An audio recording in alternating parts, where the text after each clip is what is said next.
Hey guys, welcome back. Hope you had a good day in the market. Thursday, April 29th. Don't you wish this is what GME was doing right now? This is TCAT. This is GME. Another day of waiting on the market, waiting on DTCC, waiting on SEC, waiting on all of them to get situated and get cozy for this ride. The volume today, holy smokes, it's even lower than we've had since, actually, yeah, this is the lowest we've had since November. We just broke our last record. Or no, this is maybe even further back now. Or no, yeah, this maybe matches November. I don't need to look back, but yeah, we're at 3.5 million. We've got 7 minutes to close, and this day over here was 3.7, so it's even less than that day, unless we have a huge spike. Cohen tweeted today. That was right here. Big volume spike relatively. 250,000 from 17,000. And then it kind of drove up, consolidated, and kind of came up some more. Then we had another little volume spike. I don't know what that was from, but a little bit more. And we that was kind of just to break through that resistance. And we momentarily broke through that. Well, it's not lining up right now. Momentarily broke through that resistance, actually. Show you. Yeah, from January. So January peak, March peak, and now we're just wedging down here and anticipating a break through this with volume. Given, I mean, it doesn't have to be with volume. If it doesn't have volume, it probably will pick up volume if it breaks that resistance. But yeah, we clipped above it. I even sent a tweet out. It's like, we broke it. So it's still looking good. I mean, today's extremely flat on it overall. It was volatile, went down, went up quite a bit. The volume was extremely low, but on the hourly, the MACD isn't good, but it's pretty flat overall. I mean, there's not like much. The one bullish thing that's nice is we had this crossover of the moving averages. So now our 9's over our 180. If we're not looking at this resistance line, it still looks pretty bullish even on the hourly chart because of these it's got like a little wedge even forming in here, which is kind of funny. A wedge and a wedge and a wedge. So we've got that one. And this one right here. Or even here. Something like that. So double wedge. And tomorrow Friday, excuse me, sorry. Friday, if we don't get what we're expecting tomorrow, I think most likely Monday. I don't know if it'll be over the weekend, if it'll be pre-market. I don't know. The Volkswagen short squeeze, I think it started over the weekend. I think on that Monday it opened up really high. But it's kind of hard to get accurate charts from back then on the specific days. But yeah, I did get some calls for next week today when it started. Once Cohen tweeted and I saw volume and green candles, like, all right, I'm gonna get some. Just debit spreads, nothing crazy. But I've still got some for this weekend too if it starts tomorrow, because this could start going off tomorrow afternoon, like 1, 2 o'clock. So if it gets up above, I mean, up above 200, we'll be all right. These debit spreads, 195 I bought and I sold the 197.5. And then for tomorrow I've got a 500 call, 6 of them. Yeah, I got those a bit premature, so those are probably gonna be worthless. But then for next week I have these 2 430 calls, and then I've got 21 of these debit spreads, call debit spreads. 280, so I bought the 280 and I sold the 290 call. So it costs 304. There's a pretty big spread on it because you're doing multiple different options. So it says kind of confusing, but the bid is -15, the ask is 33. So it'll swing all over the place until it starts to really move in a certain direction. That's just how debit spreads are. Credit spreads, same way. But basically it costs $304. And max profit is 20 grand, and that's if GME's over 300 by next week. And yeah, so you get your max profit by basically the difference in the strike prices. So 2100. The X is $10 between them, 20 of them, 21, so it'd be 21,000, and then subtract the amount it cost to get into the play, 304. That's where you max profit of 20,695. So you don't have to wait for max profit, as you see here. I mean, your P&L is right there, theoretical P&L. So if it's at 170, I mean, theoretically we're at 210. This will be worth 1,100, and it's about right. I mean, there's IV and stuff involved there, so it's not gonna be perfect, but as we climb up, this will get more valuable. And then once it's over that price at expiration, that's the thing. So you have to wait for time on debit spreads. So yeah, if it seems like it's hit some sort of little mini squeeze before then, coming back down, I'll sell these and keep going from there. But yep, I've got exposure for some for next week. If it is the actual short squeeze, I will get much more. But I've just been bleeding from too much exposure on the options. Whew, it's an expensive hobby I've got going here. On the hourly too, if you look, not only is it a wedge, it's also kind of holding support on this. This is kind of holding support here on this resistance back here. And if you don't count that tail and just kind of look at the tops, it looks like it's kind of a an ascending kind of triangle. So yeah, it looks good. And then on the daily, of course, this is our second day of really bullishness. Yesterday was the first green day we had on the MACD, and then going from 2 days ago to yesterday, MACD crossed over. Those are both very bullish. And now we have a nice green candle over the 9 moving average. And of course today, look at this, we just have a doji, a double doji. It's about to close double doji, which crazy. It's basically the buyers and the sellers just kept it. If it was an unmanipulated stock, that's what it would be. This was the price that the buyers and sellers came to a truce on. But I think there's a lot more going on than that. If we look back though, just historically on this GME stock, and we look back here, and just on the daily chart, just to give you some reference.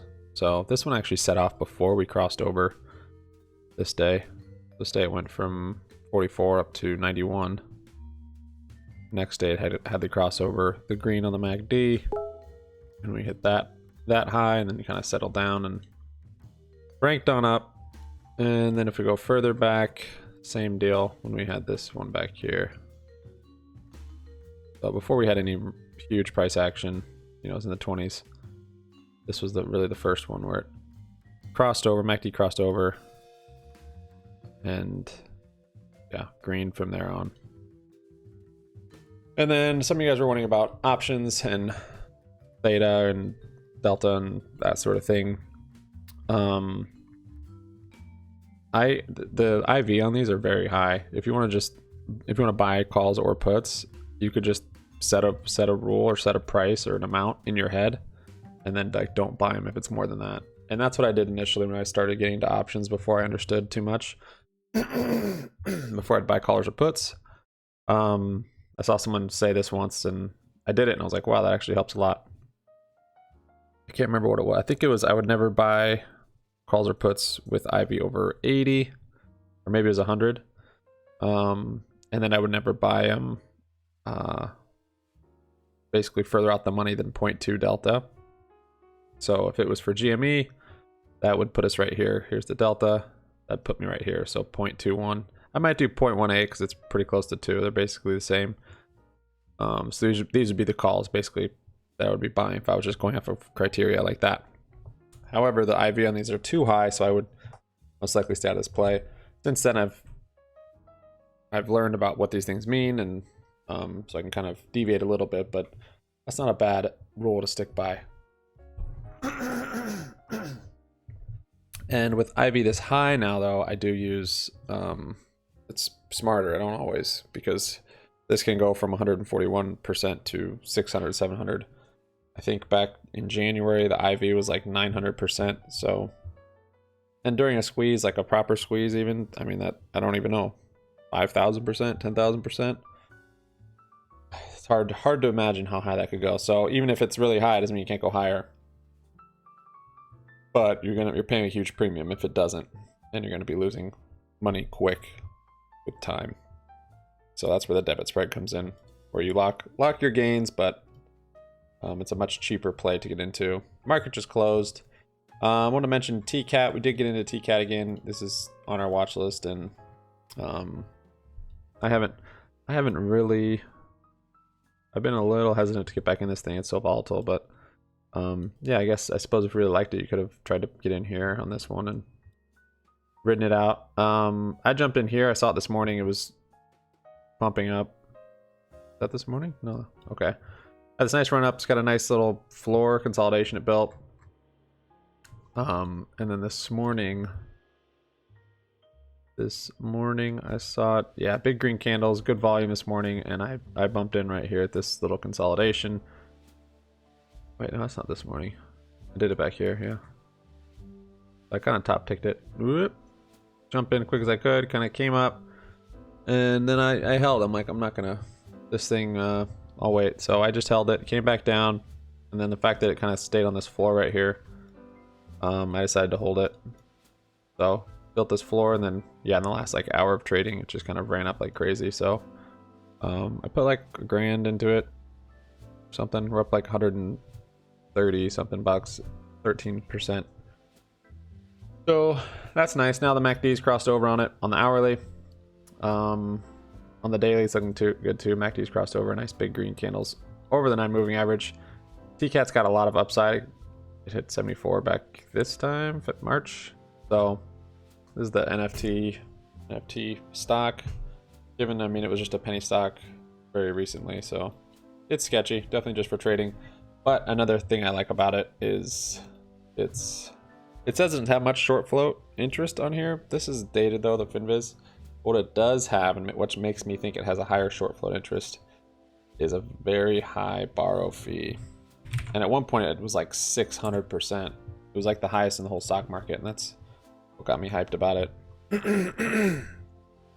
And this shows how few shares are available to borrow. So this morning it was just very low, and it's still the fee is very high still, but it's not 600%. But basically, from my understanding, this is the fee it costs to borrow shares to short. So it is prone to volatility and little short squeezes. If there's so much buying pressure, then that, you know, that's a big fee on a small position or even a big position. So if you go to iBorrow Desk, you can see kind of it was up here as #1 for a while on if you sort by fee. So that's TCAT. This account, not bad today. It's swinging pretty big. I've got a lot of GME in here now. I haven't gotten my voter proxy on Webull yet. Probably should message them. We got it on Robinhood, and I voted through the Robinhood thing. It's totally legit. I don't doubt it. Reddit there's some people saying it's fake. I don't agree. Anyways, yeah, today I found on here. I've never even found it. Count performance. I mean, I have, but I don't really know where it is very well. But this will tell you what's going on. So yeah, GameStop, big swing today. 137 on TCAT, 130 on Doge the other day on the Elon tweet, and then Tilray Helicity. These are some of my failed trades. But yeah, and then I actually was starting to sell positions today. Market did crazy stuff today. Huge just turnaround. And if you watched yesterday's video, I've been claiming this was a top since like here last few days, and I still think so. But it's definitely fighting it. And this huge doji, like this is crazy. This volatility. And what's up with that? I didn't even notice that before. Look how low the volume is.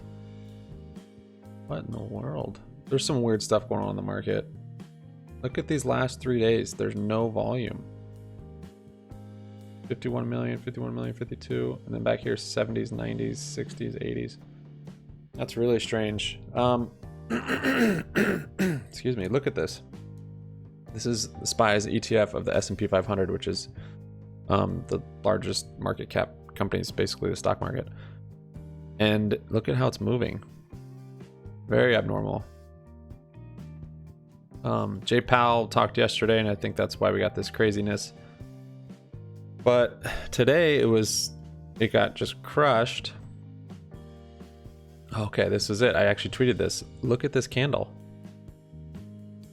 There's glitches going on that it's not like, I don't think it's high frequency trading. I don't know. There's weird things going on that make me think that it's like when you get a glimpse of the Wizard and Wizard of Oz behind the curtain and you realize it's all kind of fake and manipulated, or in Truman Show and like you get a glimpse of like the shimmer of a lens, a camera lens. You're like, what was that? That's what I feel like this is right here. And probably because I've been reading too much Reddit, but I haven't heard any explanation yet for this. I saw some other people actually post on Reddit too, but I spotted this. I'm like, okay, this is a 1 minute candle. This is the SPY, and it was on other stocks too. This was literally like at the bell. It wasn't after hours. This was during trading hours. So after hours, you might get these crazy spikes from, I don't know, market makers doing whatever, sorting stuff out. But during trading hours to get this, see, yeah, like that. That's normal for after hours. What is this? What happened? And look at this volume, huge volume spike, 4 million in that minute, whereas the last minute was 891,000. I don't know what's going on. So I saw that spike and it looks like a top for me. So once it started coming down today, I was like, all right, this is it. It's finally a top. And then like midday, it just started ripping up like crazy. And I'm wondering, there was news, and I don't know if this affected it or not, but or how recent this was. I'm not like really smart with economics. Where is it? Oh yeah, Ryan Cohen tweeted too. I don't know if you guys saw it. That was the tweet I talked about. I sent it up. It's a South Park video. Where is it? Basically the bond, yeah, right here. US Fed accepts $173 billion in daily reverse repo operation, awards at 0% to 38 bidders. So there was a good explanation in the repo or repurchase market is essentially high finance short-term loans, or like a pawn shop. At 0% interest, the pawn shop is charging you nothing for the loan they give you. They'll hold your collateral and return it to you when you give back the principal. No interest involved. The repo rate can even be negative. That's when the pawn shop will give you a loan, hold your collateral, and accept less than the principal amount to get your crap back. Speculation. I have little doubt that this rate is the response to that financial crisis. Phrygian slip from Powell.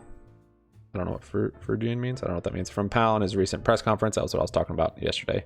And the slightly less disastrous results of the recent DTC liquidity test. I didn't know about the DTC liquidity test results. I knew it was happening. I didn't know about the results. There was also some crazy stuff going on. So we were saying that the liquidity test and the DTC kind of eyeing the stock market yesterday was maybe, or 2 days ago, was maybe the reason for this very natural run up on GME the other day of like 10-15%.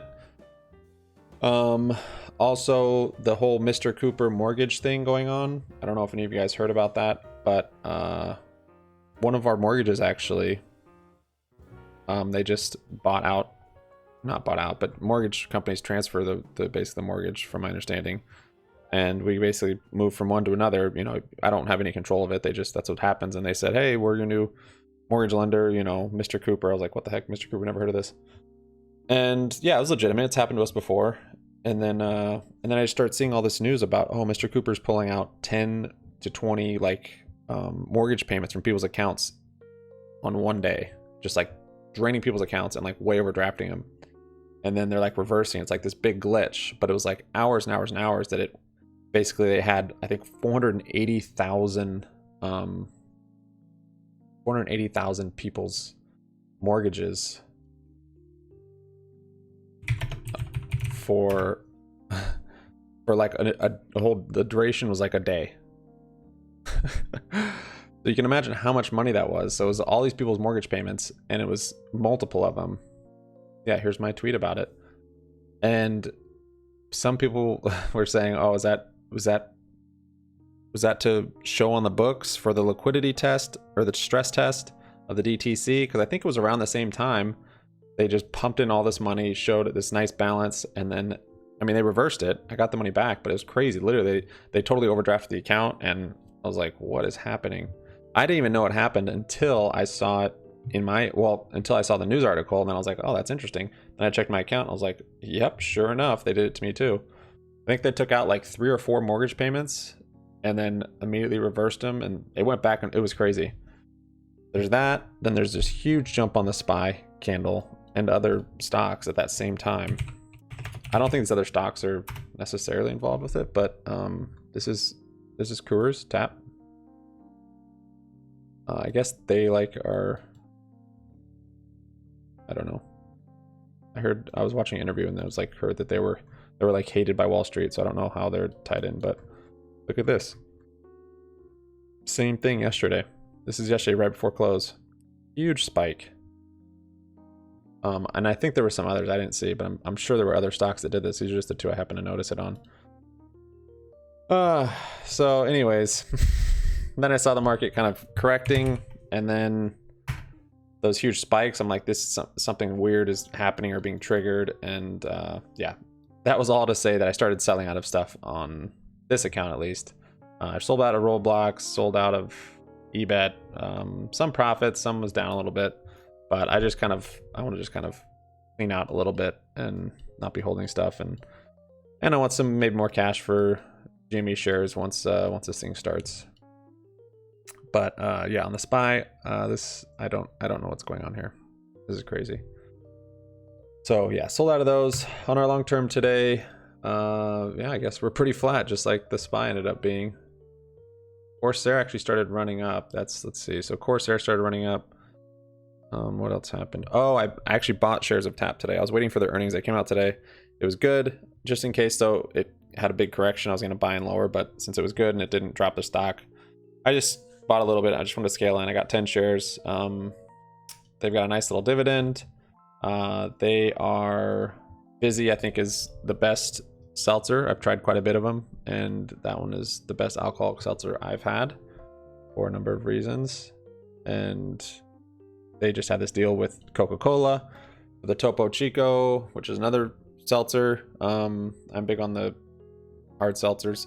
Coors is actually the kind of the latest one to the game, and their stock price kind of shows that, because other beer companies have done a lot. They've done most of their sales have been through it's transitioned over to seltzers, hard seltzers. Look at like Sam, look at this, is insane. Yeah, that's just ridiculous actually. So there's a long-term play, not options, not anything like that. I'm not planning on selling it. And yeah, Coors Light, they own a lot of different companies. They own even a cannabis energy, or yeah, a cannabis drink, like coffee drink, energy drink, all sorts of different beers. And then Topo Chico they're doing, and then they've got the hard seltzers, the Vizzies. Yeah, is it Vizzies? Yeah, the Vizzies the one.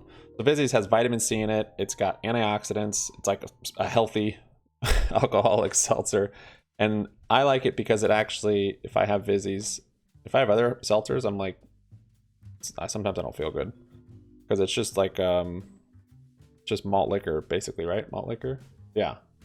So it's not like a high quality alcohol, but I don't know, something with the vitamin C and antioxidants, I don't feel crappy if I have a couple of them the next day. So whew, long rant, but that's what I was doing today, and that's all I got for you guys. Follow us on Twitter at HappyMoneyYT.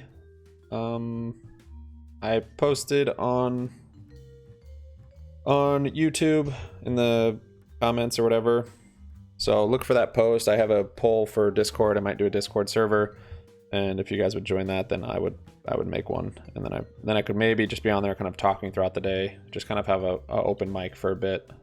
during the day. This is that repo that I was talking about. So, first, this is for the first time since the COVID crash. So they sold Treasury bills at 0%. You can see here was the COVID, 0%. We had a bump up, kind of stayed low, but now it's back at 0. So, yeah, this is interesting. Yeah, add a bit, all his DD on short everything, and I was actually watching his video here on the House of Cards video. I don't know what to make of all of it other than be careful. Thanks so much for watching, guys. Sub, like, up, comment down. Happy money sticks around. We'll see you tomorrow, and hopefully GME will be on its way. Peace out.